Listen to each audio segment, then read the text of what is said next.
Hello and welcome to Palace Intrigue. I am your host, Mark Francis. Tina Brown wrote on her Substack, "The king is, I am told, currently less irritated with the prodigal Harry than he is with his elder son and heir. The reason being, at least in part, because of the perception that William doesn't work all that hard." Brown writes, "Somehow William's parenting dedication always seems couched as a tacit criticism of the king's own paternal deficiencies. And after 5 confirmed family vacations in the past 7 months, William's first week back diary pulsated with 2 outings: a father-daughter excursion to a women's Rugby World Cup pool match and a stroll through the Natural History Museum's new gardens. Charles, despite his battle with cancer, has carried out official engagements on 175 days during the past 12 months. Royal expert Jenny Bond tells The Mirror, "William has stood by his father through the past few tough years. He has stood in for his father when needed, and he has stood up for his father, declaring they are very much not a racist family. I'm sure the king would have told William in advance about his decision to meet Harry, but William wouldn't be human if he didn't feel some resentment about Harry flying back for a headline-grabbing few days, very publicly handing out dosh to charities, which is something the rest of the royal family do regularly but discreetly, and strutting his stuff while his brother does the day-to-day grip and grin business of the royal workload. Time may yet prove the great healer, but where William is concerned, now is certainly not the time for reconciliation with his sibling. Indeed, it may never happen." In the Daily Mail, Charlotte Griffiths has a much stronger take, quoting an insider, "William is back at the point where if you mention Prince Harry in his presence, he would throw you out of the room." Griffiths dove in on the Wales family suddenly getting some work in just as Harry hit town. She writes, "The Princess of Wales agreed to attend a Women's Institute meeting in Berkshire with her husband on Monday at the last minute, prompting some to suggest William hoped a glamorous appearance from his wife would blow Harry off the front pages. A source says, Harry would one day like his father to encourage the nation to accept him back again. It's what the late Queen did towards the end of her life when she asked the public to accept Camilla as Queen Consort. If Charles could do something along those lines, Harry would have some hope of not being completely exiled for good when William becomes king. While it's hard to guess from the spiteful interviews he's given in recent years, Harry does want back in." Harry read his own polls. He knows he's one of the least popular royals and wants to change that. He wants to get back to being one of the most popular. Meghan doesn't care about the UK perception, and that's fine, but Harry does. Griffiths adds, "But this time there's a telling difference. The late Queen's public endorsement of Camilla followed much lobbying by Charles behind stately doors. The same cannot be said for William, who is as far as he's ever been from acknowledging his brother, let alone championing his return." Another source said, "For some time now, William's anger had cooled to the point of indifference over his brother, which was healthy for his mental well-being. William had got to the stage where Harry was a non-person. He had fallen so far beneath his radar as to have disappeared from his mind altogether. It can't be good that William has gone back to the point where he would throw someone out at the very mention of Harry's name." Yet another source said, "William originally went through all the stages of grief over his brother. When they first fell out, he went to Balmoral and went off his food. Just before the Oprah chat screened, he wept. Then he turned to anger, and when that stage was over, he simply compartmentalized it all and moved on. He never expected to be regularly in the same postcode as his brother again, like he was last week."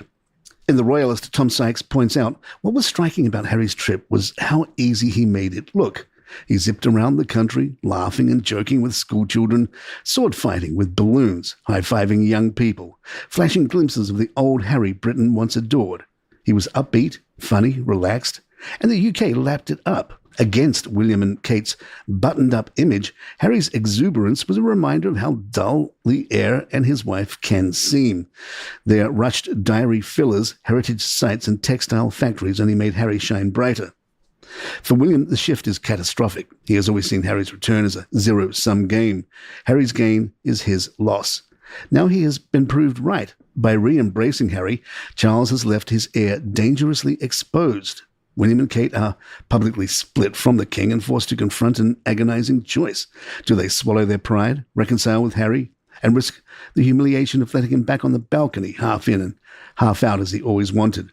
Or do they hold the line, knowing they will have to sustain 50 years of Cold War once William takes the throne? In an interview with The Mirror, former royal butler Paul Burrell has spoken candidly and sharply about Prince Harry's recent conduct, claiming that Princess Diana would have been deeply disappointed in her youngest son. Burrell, who served Diana for over a decade and was once described as her rock, said, "He's not what Diana would have thought he would have been. Diana's wish was for Harry to support William throughout his journey to become monarch. But William's on his own now, and he's resigned to that. To him, his brother can't be trusted.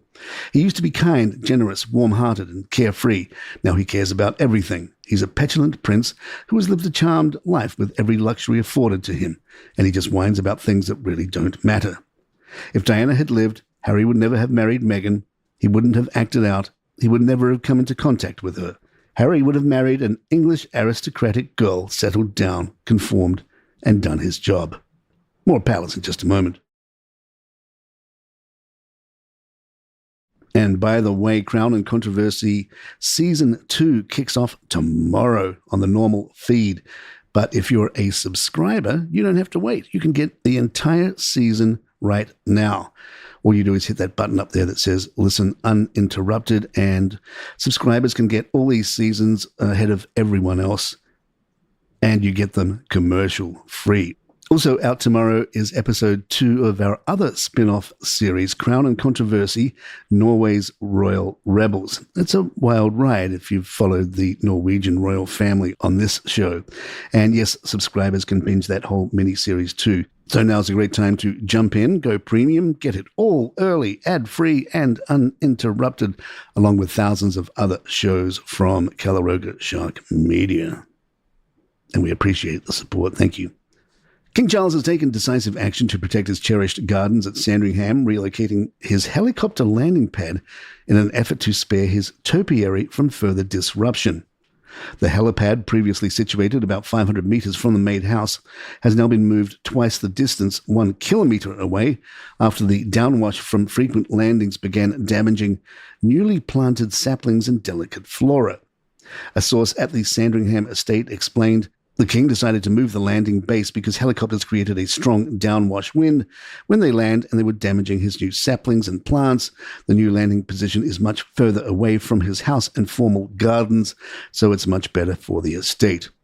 While the adjustment will mean a slightly longer walk home for the monarch after aerial arrivals, the benefit to his expanding garden spaces is evident. This move is just the latest in a broader transformation of Sandringham under Charles' stewardship. In the past year alone, the king has planted more than 11,000 trees across 2 new woodland plantations, added a lower maize garden, and unveiled a 2,000-panel solar farm. The solar installation, cleverly hidden from view by surrounding woodlands, spans 2.3 hectares and supplies energy to his Norfolk residents, with excess power feeding into the grid. Next, Charles is turning his attention to Windsor Castle with a vision that reaches all the way to the skies. According to royal biographer Robert Hardman, the king has taken a keen interest in redesigning the castle's gardens, specifically with how they appear from above. The idea, he says, is to create a layout so visually striking that even passengers flying into nearby Heathrow Airport might be tempted to visit in person. The redesign is expected to be a significant legacy project for the 76-year-old monarch. Though Windsor's gardens were once reserved exclusively for royal use, recent years have seen efforts to modernize and open the grounds to the public. The new plans continue that trend with an emphasis on biodiversity and grandeur. Reports suggest the king intends to introduce a sweeping mix of plant life, from towering trees to carefully selected shrubs. Windsor Castle holds deep personal and historic significance for the royal family. Queen Elizabeth II spent much of her time there, and as a young princess, she tended a vegetable patch growing sweet corn and dwarf potatoes.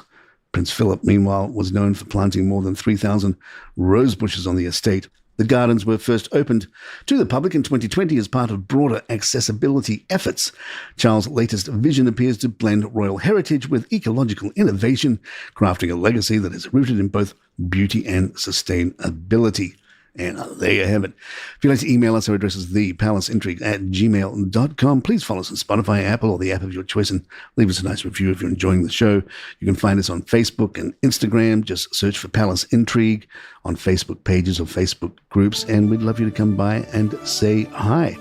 I'm Mark Francis. My thanks to John McDermott. This is Palace Intrigue. Good times.